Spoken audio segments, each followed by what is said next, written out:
So that was a great talk by Min, and I'm really excited to keep it going with Mark from Netflix, who will be giving us an overview of Netflix recommendations. And Mark is a lead at Netflix and has been doing machine learning for personalized video ranking. And we'll directly hear from him. Really excited to have him here.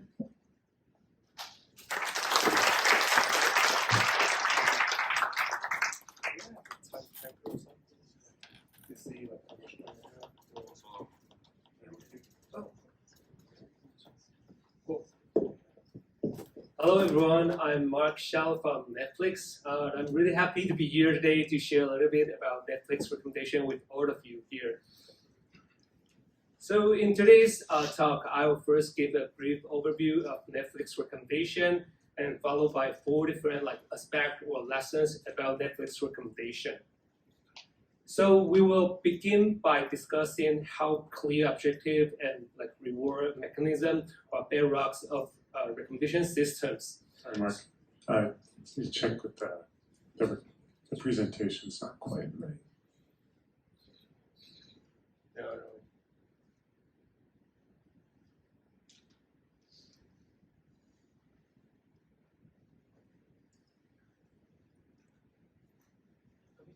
Yeah, it's working now. Sorry about that. Probably. Can I minimize this one? Yeah. Okay. Cool. And the concept of unification. Oops, there's some echo. Oh, good? Yeah. Cool. And the concept of unification signifies that what you decide is actually what you would learn and also what you ultimately would provide to users. Next, we will talk about the concept of simplicity, which would touch upon model consolidation, which would tell you how to increase flexibility and extensibility of the recommendation system. The third concept would be adaptation, where it recognizes change is constant. So as you know, Netflix catalog keep changing, member preference shift, and also external trend emerge. So we will discuss about some of the strategy, how we apply model adaptation, which to ensure that our recommendation is timely and relevant. Our last stop would be around innovation. There we will be talking about how to harnessing some stronger models such as foundation model can supercharge our personalization. So as you may know, everything is recommendation for Netflix. So when you open Netflix, first you will see on top there will be a huge, nice artwork about some titles, and followed by a couple different rows, such as some new release row over the past few weeks, or some continue watching rows that have the title you left from last night. And then the next day, when you open Netflix, the page would completely change, right? We're sharing a different thing on the billboard, and then followed by different rows such as trending now or top search over the past few weeks. And of course, there are tons of different other kinds of rows which showed up on your homepage, such as popular on Netflix, or watch again, or even just simple top 10 in your country. And actually, anything you have enjoyed in the past could be an inspiration of a brand new row.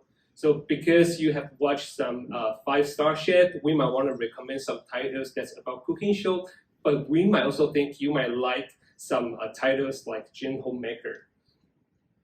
And of course, there are all different kind of basic genre roles, such as comedy shows or romantic TV shows.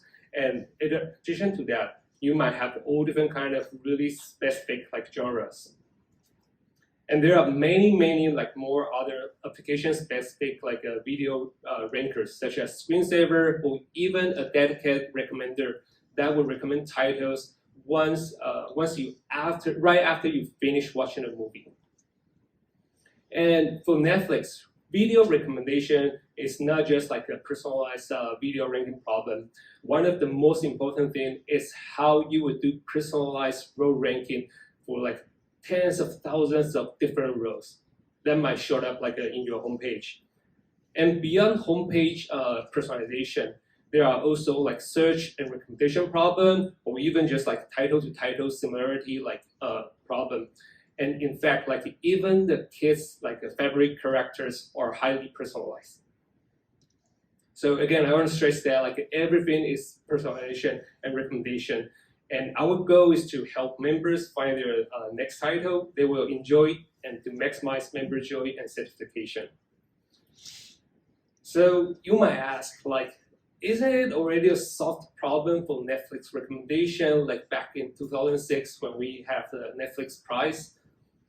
In fact, the answer is no. Like Netflix video recommendation problem is quite unique and different from any other user-generated video platform. So we have the much smaller catalog size, and also like our videos is a much longer form. And in fact, nowadays you will start seeing like Netflix games showing up on your homepage. And so we think like when users come to our Netflix website, they have a quite different mindset. They might want to spend like some time to find a movie that they would enjoy in the next few hours on a Saturday night, or they might want to find some like TV shows that they kind of like enjoy for the next few weeks to binge watch. So to us, like every Netflix and chill moment is really, really important. So let's begin. Like the lesson 1, objective and reward. So our objective is to help users discover their next play, either through like video level recommendation or row level recommendation or even the page construction. So sometimes like little things, even the row names can make huge difference. So for example, we have Gems for You row on the homepage. And then what should be the right objective for such ML model that power this row? And in fact, many sessions are just like watching next titles. So that means like you just click the continue watching and then like resume some title you didn't finish like last night. But even we know that, should we always place that continue watching row on top of the page? Probably not, right? And also like how you rank those like watch title might be quite different from a ranker that would use to help users discover new titles. So I want to stress that like how you define your objective for your ML models really determine what you're gonna recommend titles to your members. So it's all about how you define your labels. So the labels could be like some discovery play from users, or some like continue watching plays, or even thumb up, or the titles user added to their my list. And of course, like how you do country or like user tenure certification also change like your data set construction, and that would also change your models directly. And another thing is like how you construct your positive using those labels, together with how you construct your negative samples, like either through exploration data or some impression data, also make huge difference. And the last one, not the least, is that like it's still a really challenging problem, even for us. Like, how do you like perfectly align online and offline matching? So when it comes to like build recommendation system, like with limited resource in terms of number of engineer or like in terms of computation resource you have, you might think like, hey, I want to build the most complicated neural net model that would like improve my recommendation system. But it's quite often the case that like if you spend some time like nicely craft your objective for your recommendation system, you would actually have even bigger improvement. And in fact, in reality, like as you increase your machine learning model complexity, you likely need to also increase your objective alignment, or else like you might easily learn something that's wrong. And in practice, it's more like an iterative like process, including tons of like A/B test experimentation. And other than objective, the reward definition is also really important. So like how you define your short-term and long-term reward, and how do you even define different reward for different use case. So we have like a one North Star, which is to increase our member certification. And then hopefully that would lead to higher retention rate, and which is of course our like golden business metric. And as you can imagine, it's really hard to measure within a short period of time, and apparently we need to have some sort of approximation, which is also hard to find.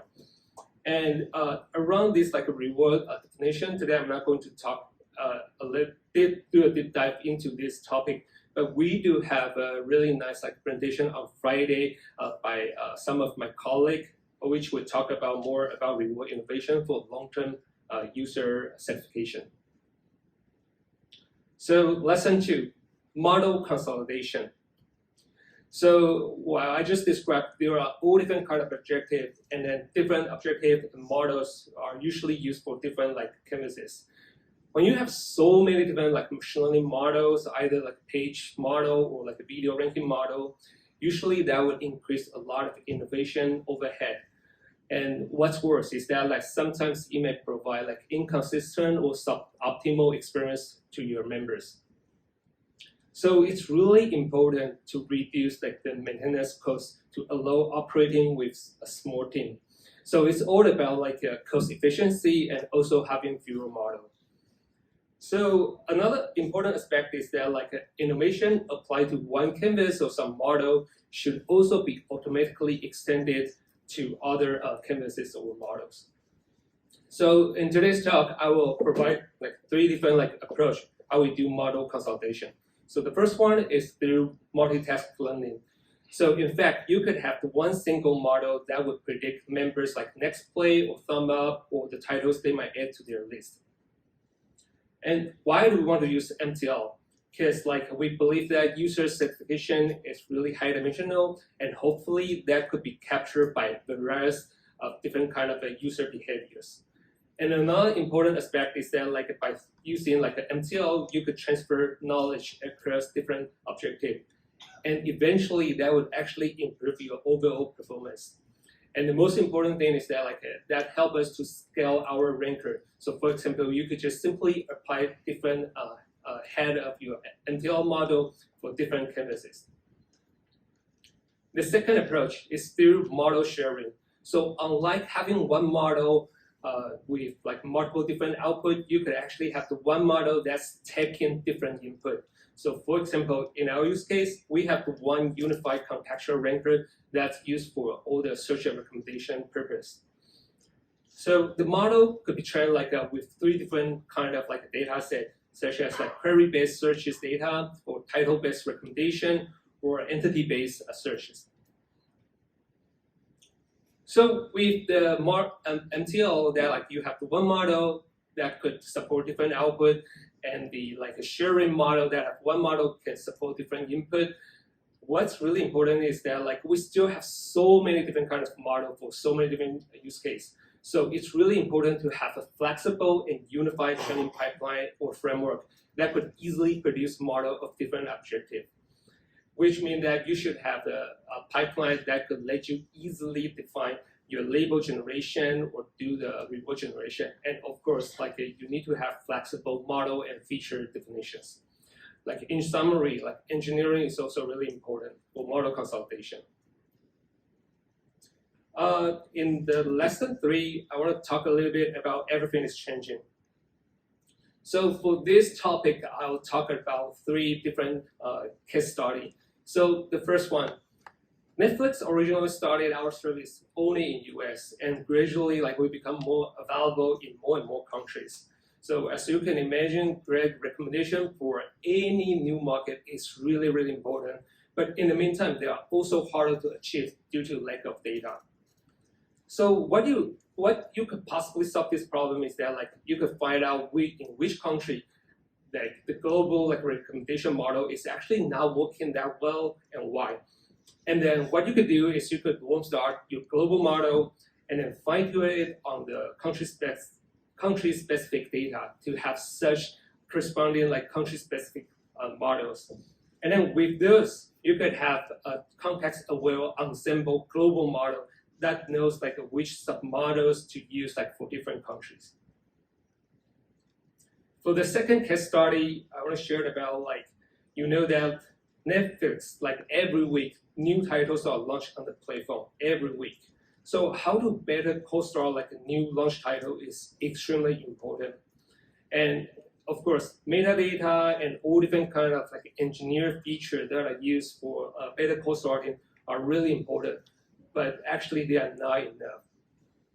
So here it comes like how we introduce like incremental training for to solve this problem. Here I'm taking like give you a really simple like a neural net model as an example. So think of like you have a model that's either like LCM model or transformer style model, which take like a user's viewing history through like the title embedding together with the country embedding. Whenever new things like come in, you could warm start your model and then train on the new data. And then so for the newly launched title, you could like warm start those titles embedding by just like average title embedding, or you could use the average embedding of its nearest neighbor, which can be defined by the metadata overlap, for example. And in short, like we have observed that like faster incremental learning really improve model accuracy and really improve like users' experience. So here I'm just showing a like quick plot showing that like when you have when you compare like faster like the incremental learning model versus like a daily based learn model training from scratch, we see huge performance difference. And then even when the new daily trend model become available, it's often too stale to pick up the new trend. Like for example, when newly launched title got launched on Friday night, you need to quickly adapt to that. How many users is really into that new titles like right like before the weekend. And the last case study is that like a member's intent might even change while they are browsing a Netflix homepage. So for example, like after watching like horror movies, we might want to recommend some titles that are more relaxing. Or sometimes like when members just thumb up some titles or just stay focused a little bit longer on some movie trailer, the recommendation should also adapt to what the members really need at that moment. So how we approach this is that like use in-session signal for adaptive recommendation. So here comes to our last lesson, Personalization Power-up. So with like years of like nicely crafting like objective and reward and applying more and more like complicated machine learning models, then we still ask ourselves like, what can we do to further improve our recommendation? And as many of us would do nowadays, we ask ChatGPT. So the first recommendation suggestion by ChatGPT is to have deeper user profiling or deeper user understanding. So like not just like considering the suggestion by ChatGPT, but we really take the inspiration from the effectiveness of large language model. So what could it be like in recommendation? We think that would be having a foundation model, much larger foundation model that could learn like users' long-term preference, and also have like better like long tail entity representations. So there are actually a lot of similarities between such foundation model for recommendation and large language model in NLP space. So in terms of the data, both of them have like similar vocabulary size, like around like tens of thousands, and both of them have like a power law distributed data, and they are also sequential in nature. So like in language model, that would be like sentence, and for the recommendation, it would be like a user's interaction trajectory or history. And in terms of like learning objective, they also share a lot of similarity. So for example, like given the history as context, it's all about predicts the next title user may play or the next word in a sentence. And they are like self-supervised learning fashion. And of course, like both of them have the fine-tune capability. However, words and titles are fundamentally different. So like for language by nature, everything is more structured. And then although in terms of data, both are like power law distributed, but if you look at the head, in the language model, those usually correspond to words that are stop words. While in the movie recommendation space, right, like the head would usually correspond to some global hit title, really popular title, such as Stranger Things or Squid Game. And for the tail data, like in the language model, those words usually correspond to some nuances or some subtlety of a language. While in the movie recommendation space, those tail would correspond to some titles that are more like niche title, which are actually not necessarily bad for our recommendation. And of course, like in terms of how you do a code-sorting problem, or how do you introduce the probability signal, or how do you solve like a probability bias, they're also quite different. So in terms of doing the data preparation for this kind of foundation model, it's like for the movie recommendation, it's kind of like prepare the user's interaction sequence versus like in NLP, it's just sentence. So for the recommendation, the tokenization is actually super important. So for example, how you should figure out some like ad hoc play or really short play, or how you should like combine and collapse like a series of play into just one binge play. And also we need to handle like heterogeneous like interaction. So for example, we might also have the thumbs, you have a play, some my list add type action, and nowadays we even have gameplay. And how do we represent like each like interaction or each event? So one event or interaction can be simultaneously on a show, or like you have the information about what's the role when that title is played, or what's the genre type. And also together with that information, we have a lot of contextual information for each interaction, such as like how long is the duration for that title play, what's the language was used, what's the device the user watched the title, etc. And not surprisingly, we're also using like transformer style model or attention mechanism for building this kind of foundation model.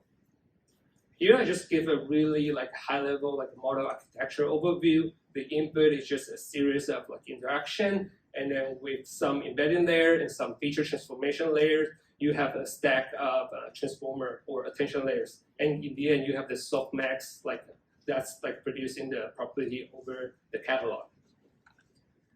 So what I want to stress more is that like why a foundation model? It echoes the idea what I previously mentioned. It helps us consolidate and scale it up. So here I'm giving you like a really high level like overview of our page construction model. As you can imagine, our page construction model depends on video ranking model, which could correspond to so many different kind of video ranker which are used for different kind of roles. With foundation model, you could actually have one foundation model to replace all those different kind of dependency on different video ranker. While those different video ranker, each of them might be using the user's interaction history differently. And that's a lot of redundancy. So having foundation model, you could actually have a much bigger model and easier to maintain, and then that would help to learn a better like user representation together with better video representation. So for that, that will have the conclusion for today's talk. So at first, we give a really quick overview of Netflix recommendation, and then we touch about 4 different aspects of Netflix recommendation: objective and reward, model consolidation, and everything is changing, and the final foundation model. So like working at the Netflix recommendation is really a lot of fun and a lot of challenging. So we need to keep pushing in the frontier of recommendation for Netflix to help members find the next title they will enjoy. And there are still like many more open challenges I have no time to reach. But the first thing is that like, we need to keep pushing the frontier of the recommendation, which already like have so many years of iteration. And another important thing is like open challenge is that like how could we unleash the power of LM for our recommendation problem? And still, there are also still ongoing like open challenge such that like how to better capture users like a long-term reward, how you apply reinforcement learning in production setting, or even like some causal modeling for like incremental lift.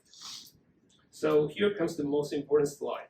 We are hiring. So if you're interested, check our job site. And from here, thank you for your attention, and happy to take any question.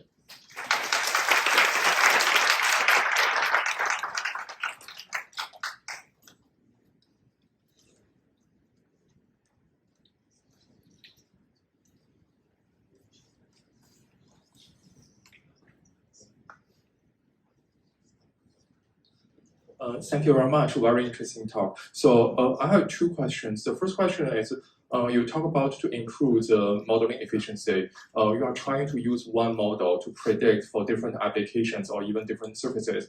I'm wondering, how do you conduct the feature alignment across those different surfaces? Because it may share very different feature set, or the feature distribution may vary by a lot. So by using one model will then cause any issues? Yeah, that's a really good question. So in fact, at first, when we try to consolidate different kind of model for different application using like a multitask learning, we actually just as you can imagine, just use all the feature across different model. And of course, that would increase a model redundancy, and then that would increase the latency by a huge amount. But then we start from the superset of the features and slowly doing some feature selection through offline experiment, and in the end everything is actually through a A/B test.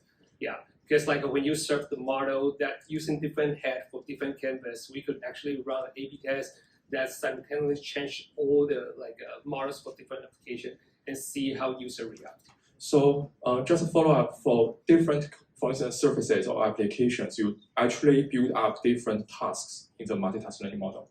Yeah. Okay, got it. So second question is, you are talking about how you handle making predictions for different countries. And in one of the approaches, you are mentioning you actually have different sub-models designed for different countries. Yeah. I'm wondering, will this increase the maintenance kind of difficulty, and how you actually are handling this? Because we also run into very similar problems. Yeah, that's a really good question. So yes, short answer is yes. That would actually increase the maintenance cost a lot, actually, because now you need to take care of different models for different countries, and then not to mention when you jump to the next generation or next iteration of a new model, then you might also need to do the same update for all those sub-models. And so the short answer is that yes, it will increase a lot of overhead, but that would actually improve the new market's performance a lot. And slowly, as we become more and more popular in those countries, we start having more and more data, and we could actually start returning some of those sub-models. I see. So you are just building new model for the new country and then gradually merging it back to a main model. Yes. Okay, sounds great. Thank you so much. We can take one more question.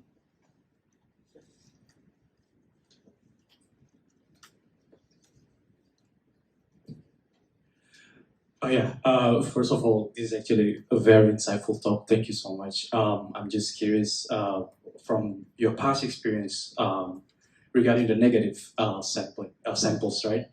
Do you find actually, or did you find that hard samples and easy samples matters in this case? And if so, now that you are using multitask learning, does it still hold? Is it still important to do that? Yeah, that's my question.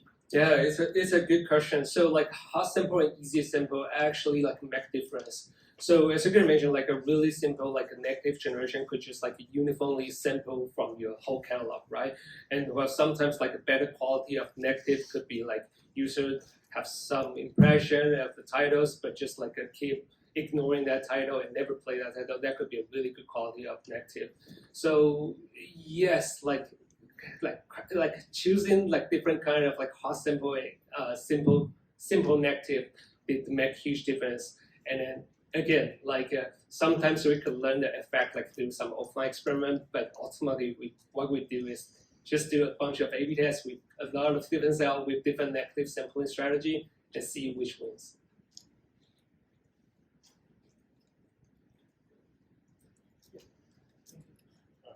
Yeah, you can take one more last question, please. As you mentioned, in everything is changing, right? Because we all know that when we make a recommendation, then the recommendation will affect the interest of the user. So have you tried any techniques to handle this kind of influence or this kind of effects in your in the Netflix recommender system? Yeah, actually, I think that's also still a challenge for us, right? As you can imagine, when we start recommending some titles, that titles might become a global hits, and that would affect the production data we would collect, and it's kind of the feedback loop problem, right? So of course we need to introduce some of exploration in our production system, but in short, I would say that's still an open challenge for us. Next one. Thank you, everyone.